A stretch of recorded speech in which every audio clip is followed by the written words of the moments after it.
Mummy है। एक हम के कमेंट आइल बनू हाँ। कि दादी एगो खिलौना गीत गा दी। तो ये खिलौना गीत का कहला मम्मी? हम तो पहली बार सुनतनी। उहे सुहर हो जाला नु, बेटा होला तो सुहर हो जाला। ओकरा बाद एगो दूगो खिलौना गावे दिसो जेकरा जेकरा आवेला से। तो रो आवेला? एगो दूगो आवेला तो मुया आधा गाय आधा ना गाय। तो आज तक तो हम सुनले नहीं कि कबो। तनी उगा दी ना। होला दरदिया पिसहर दिया बतिया मानए राजा जी। होला दरदिया पिसहर दिया बतिया मानए राजा जी। सासू सुतल हैं ससुर के कोरावा बोलवले है राजा जी। बोलवले है मनवले है लियवले है राजा जी। सासू सुतल हैं ससुर के कोरावा जगवले है राजा जी। जगवले है राजा जी। बोलवले है राजा जी। होला दरदिया पिसहर दिया बतिया मानए राजा जी। होला दरदिया पिसहर दिया बतिया मानए राजा जी।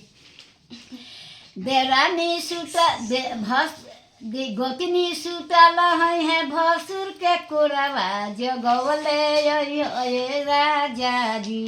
जगवले है मनवले है लियवले है राजा जी।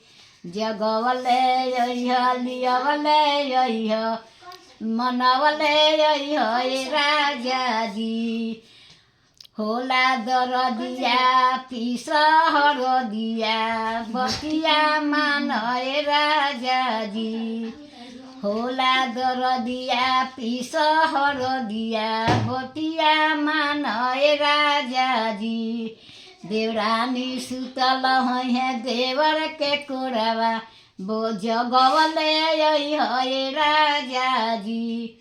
जगवले है राजा जी। बोलवले है राजा जी।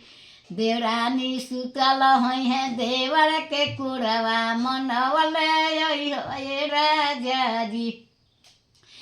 होला दरदिया पिसहर दिया बतिया मानए राजा जी। ननद सुतल हैं नंदोई के कोरावा बोलवले है राजा जी। बोलवले है राजा जी। जगवले है राजा जी। होला दरदिया पिसहर दिया बतिया मानए राजा जी। ननद सुतल हैं नंदोई के कोरावा बोलवले है राजा जी। बोलवले है राजा जी। मनवले है राजा जी। होला